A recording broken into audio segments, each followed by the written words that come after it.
Hey, what's up, guys? This is CG with Politics Mob, and this is my first video in like 9 months. And, you know, life got crazy. I got married 6 months ago, and, you know, before that we were planning for the wedding, then we got married, honeymoon, and then, you know, life was a little complicated and crazy there for a second, but I'm back at it now. I'm very excited to be back. Let's get into it. Ask what you can do for your country. And always will be the United States of America. We're going to build the wall. Tear down this wall. And don't worry, all of you Biden fans, I will do a Bernie video later. But right now I want to focus on the 20 potential issues with a Biden presidency, and I want to go down and go through each issue one by one. Some of them I really feel like are not a big deal and are getting overblown. Some of them are legitimate concerns, and you should use your voice to vote differently if these are a big enough deal for you. All right, number one, Joe Biden supported cuts in social welfare programs like Social Security and Medicare. This is true. This is 100% true. And if this is a deal breaker for you, then you need to go into, you know, this primary debate and campaign knowing that. He absolutely did support cuts. He still supports cuts. As early as 2018, he described the fact that these programs need to be reorganized, restructured, possibly cut so that they can be saved. So while he does support cuts to the programs, I do think it's a stretch when people say that he doesn't support the programs. He doesn't want them gutted. He doesn't want them to disappear. He does want them to look and behave differently so that they can become solvent. Because make no mistake about it, whatever side of the debate you fall on, these are money drains. They cost money. They don't save money.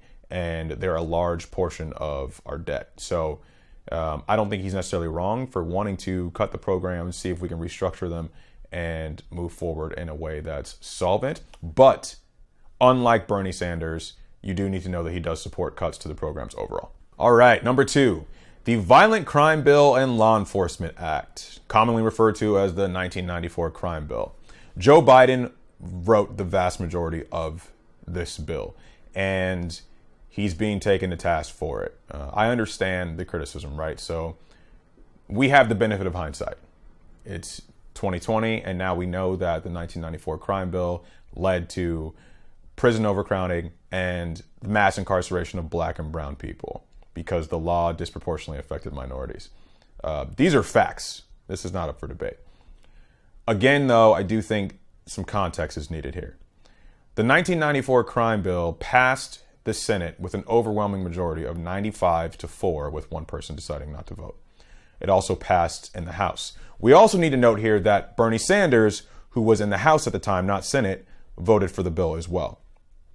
Everyone liked this bill. In fact, the people that voted no weren't voting no about the crime or prison provisions that are in the bill. They voted no because the 1994 crime bill also included with it violence against women, sex crimes acts, and a 10-year assault weapons ban.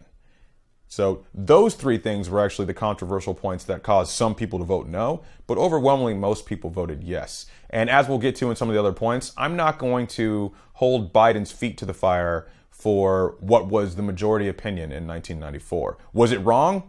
Yeah, it was. We know that now, but nobody knew that then. People can't tell the future.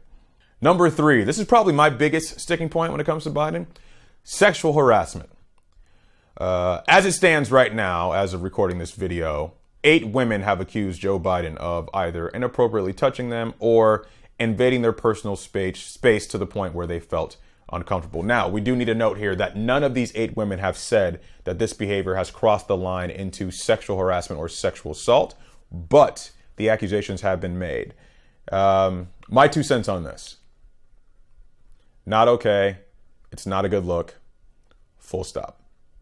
All right, number 4. This is a big one for a lot of people on the left. Recently, 2018, Joe Biden gave a speech in Michigan for a Michigan congressman named Fred Upton. The issue is Fred Upton is a Republican, and he's a hardcore Republican. Look at his voting record. Look at the things that he believes in and stands for. He doesn't fit in nicely with the American left, to say the least. Joe Biden gave a speech that he got paid to give, $200,000, at a private fundraising event for Fred Upton, and Fred Upton got reelected. A lot of people don't like that. A few things to point out. One, I find it very hard to believe that any sort of endorsement, formal or informal, from Joe Biden contributed to Fred Upton being reelected. I don't care if you take quotes from him, which they did do. They took quotes from the speech saying he's a nice guy and all that, and ran ads. I don't know what voter in Michigan's going like, oh, shit, hold up. Oh, Joe Biden likes this dude? It's a wrap. Give me my ballot. Not a thing, okay? So that's number one. Number two, why did he do it? Well, all you have to do is do a tiny little bit of research and know that Fred Upton is huge into cancer research. I'm talking about massive. So say what you want about his politics. He cares about cancer, and he's committed to finding cures to certain forms of cancer and making sure that research and development continues into cancer. It's one of Fred Upton's biggest things that he supports. Joe Biden's son died in 2015 of cancer. The reason why he has anything to do with Fred Upton is cancer-based. He gave a speech in support of Fred Upton because Fred Upton is very big in the fight against cancer. So this is personal for Joe Biden. And when Joe Biden's been asked about this issue in the past, he's pointed to that specifically. I think there are things in life that you can put aside and work towards the common good. Meaning, yeah, I don't rock with this dude politically, but so what? We're talking about life and death here and disease. It's bigger than that. So I have no issue with this. Number 5, Joe Biden's reprehensible treatment of Anita Hill during the Clarence Thomas case. Again, just like the sexual harassment, no excuses, not okay, full stop.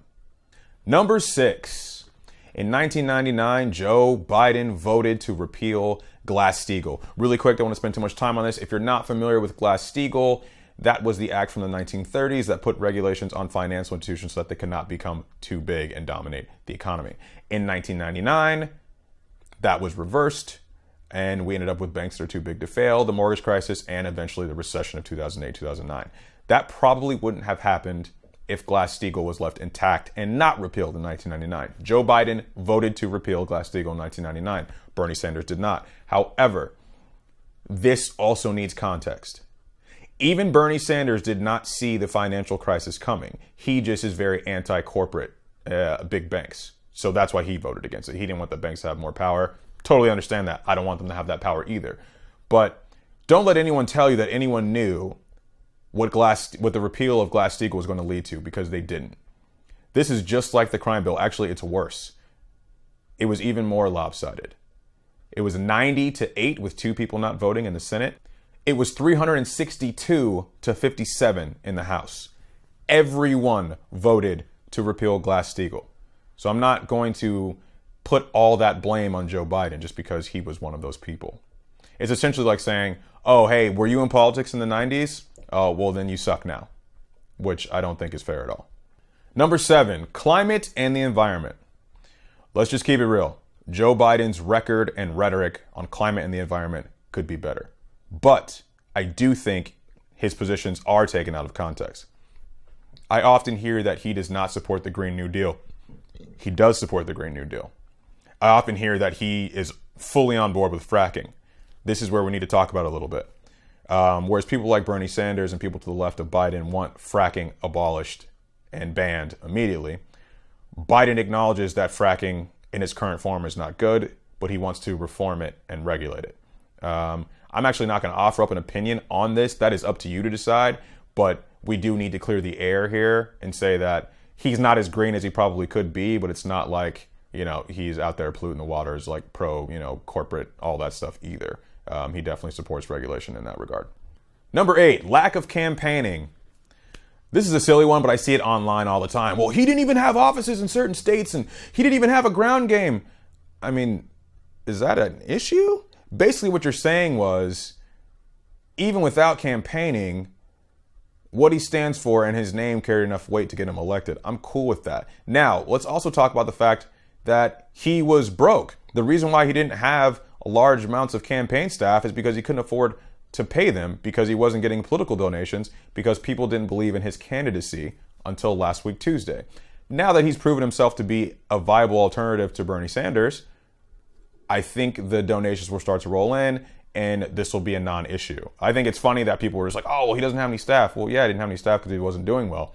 He's doing well now, so who cares? Number 9, this is another money one. Joe Biden accepted money from Donald Trump. I mean, so?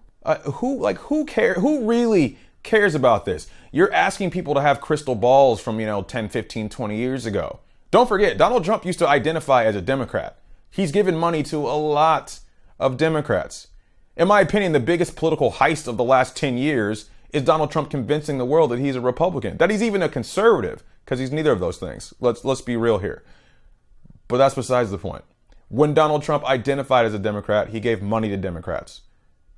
Was Joe Biden supposed to refuse that money before Trump ran for office? Before Trump made any wild political statements about birtherism and shit like that when Barack Obama was president? Before that, he's supposed to take this businessman who's giving him money, say, hey, you know what? This is for your re-election campaign. This is for your foundation. This is for your whatever, and not take it? Why? Number 10, there's no enthusiasm for Joe Biden.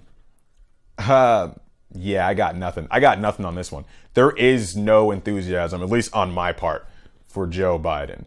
I'm getting very, very 2016 Hillary Clinton vibes right now. Like, here's the thing. I don't necessarily need that. I'm an issues voter, so I vote for things that matter to me. But if you're the hopey, changey, feely kind of voter, yeah, this is not for you. Joe Biden is not your guy.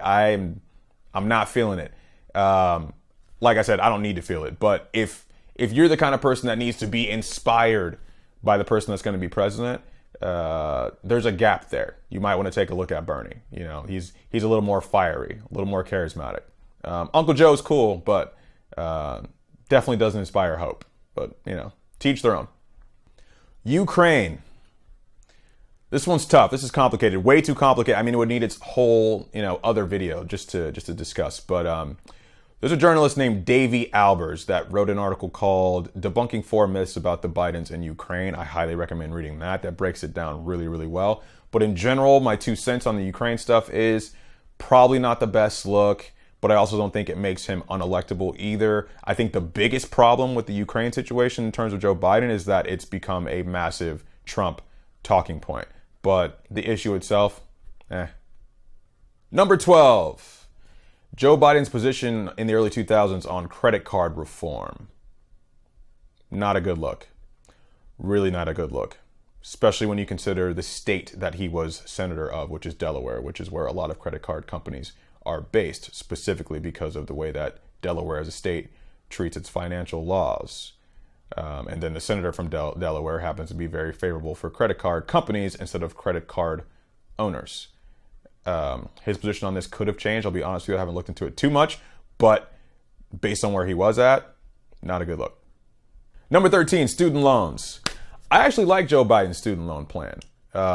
He's got a $750 billion plan. You can go read about it on his website of how he wants to change and reform student loans. He will allow for student loan forgiveness after 20 years of faithful payments. Right now, it would drive the income-based payment plan down. So if you're doing that, like I do, your payments for your student loans that are based on your income would be lower than they are today. It doesn't completely wipe out student debt just like that, like Bernie's does, which a lot of people would prefer. But I've heard out there, on the internet and just in having conversations in real life with people that he's not sympathetic to the student debt crisis, and that's just not accurate. His plan is not quite as liberal as Bernie's, but he does have a plan, and it's a plan that makes sense. Number 14, plagiarism. I'm not going to dive too deep into this one. I mean, the allegations of plagiarism are 32 years old at this point. They're very well documented. If you do one Google search, you'll find 10,000 articles about Joe Biden and his plagiarism. It's a bad look, but it's also not news. He got reelected many times to the Senate with this being news. He ran for president a couple times with this being news. He was vice president with this being news.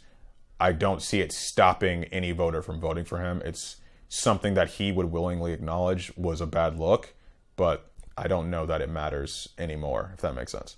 NAFTA. Whew. He's going to get hit hard on NAFTA.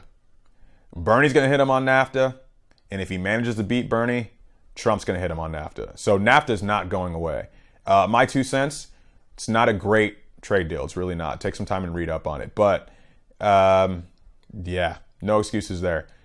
He won't be able to back out of that one too well. The only thing he will be able to mention is kind of like I've already pointed out with the crime bill or with some of the other bills from the 90s. NAFTA was overwhelmingly supported when it did pass, but Not a good look. Number 16, Joe Biden's position on net neutrality. Yeah, dude needs to evolve on this one. Joe, you got to catch up, man. His position on net neutrality it's just wrong. I usually refrain from saying stuff like that. I'll say I disagree. I'll say, maybe he saw it this way. No, it's wrong. It's wrong. He needs to change his mind. Number 17. A lot of people have criticized Joe Biden for saying he'd be fine with Brett Kavanaugh staying on the Supreme Court for life. Here's the thing. Supreme Court appointments are lifetime appointments. That's what they are. I think he's being massively taken out of context here. Did he say that? Sure. But think about the context in which it was said. This is not the political climate in which you could even think about removing a Supreme Court justice, nor would you have the support to do so, as the threshold is way too high. So yeah, he's fine with Brett Kavanaugh being on court for life because he's going to be on court for life. Might as well get used to it. There's no point in spending any time or resources on agonizing over Brett Kavanaugh being on the court because he's already there. Number 18. Joe Biden has said he would consider having a Republican running mate for VP. Again, not something I care about. I know people that are to the left of me, slightly more progressive than I am, take a huge issue with this. Here's my 2 cents on it. Republicans are half of the electorate, right? Half. And if you're going to go so far to say that every Republican member of Congress, every Republican senator, every Republican mayor, governor, member of local government, every Republican voter for that matter is a shit person, every single one of them, it's a tough sell. It's a really tough sell for me.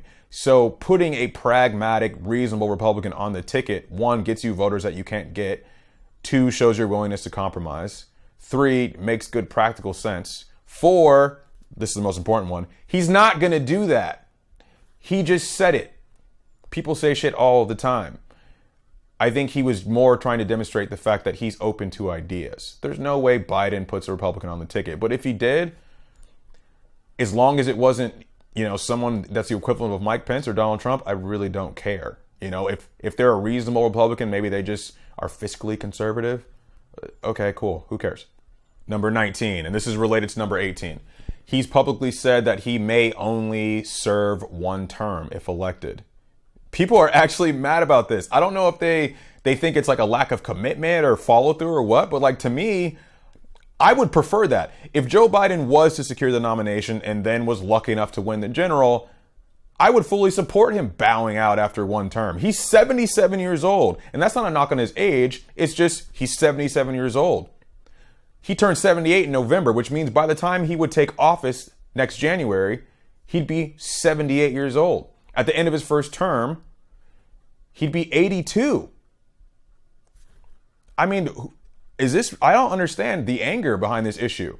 What about this? What about a 77-year-old plucks up a young, vibrant, charismatic VP like a Beto or a Mayor Pete, Kamala Harris, puts them on the ticket, grooms them for the job. He steps down after 4 years. They run against the Republican contender, and then maybe they win. And if they win, they could do 4 to 8 years. So really, you'd be securing a possible 12 years for the left instead of a possible 8. Sounds good to me. Number 20. This is last, but certainly not least. And I put this at 20 for a reason, because I wanted to be the last thing I talked about. Biden's getting a lot of criticism for the pace at which his views of the LGBTQ community evolved. I want to be sensitive here because I know this is an important issue to a lot of people, including myself. He didn't always support gay marriage. He didn't always support gay rights in general. He does now, and I think we have to give him credit for that. As I mentioned in the last point, he is 77 years old, and that's not a knock against that generation, but facts are the facts. That generation is decidedly more conservative than Gen X or the millennials or Gen Z. Does Gen Z have a name yet? So you also have to give credit for evolving. He wasn't steadfast in his beliefs and opinions. When they were challenged by popular opinion, they changed over time, which is what we're supposed to do. When you get confronted with evidence that something that you hold, belief that you hold is wrong, it's supposed to change. I criticize you when it doesn't, but his did. And he still gets flack for the pace at which it changed. But I'm more of the opinion where I'm just glad it changed, right? So much so that someone like Mayor Pete could endorse him now. So I think that's something that people hit him a little too hard on. Because if you go back far enough, it's not a good look for most people. Not Barack Obama, not Hillary Clinton, not Barry Sanders. If you go back far enough, you will see the anti-gay sentiment in their past, in things that they've said publicly. So I like to look at the here and now. It sucks that he wasn't always there, but he's there now. All right, guys, that's all I got. Those are the 20 perceived issues about a Biden candidacy. Like we went through, some are super valid, some not so much. Some kind of depends on how you feel about it, which I guess is true about everything, right? But I wanted to break that down for you, shed a little light on some things, give some context to things that needed context. I will be doing my next video on the potential problems with a Bernie Sanders presidency, just to keep things fair and balanced. So all you Bernie bros out there can relax. I will do you guys next. And for all the Bernie haters out there, you guys can relax too. I will be just as critical of Bernie in my next video. All right, see you guys next time.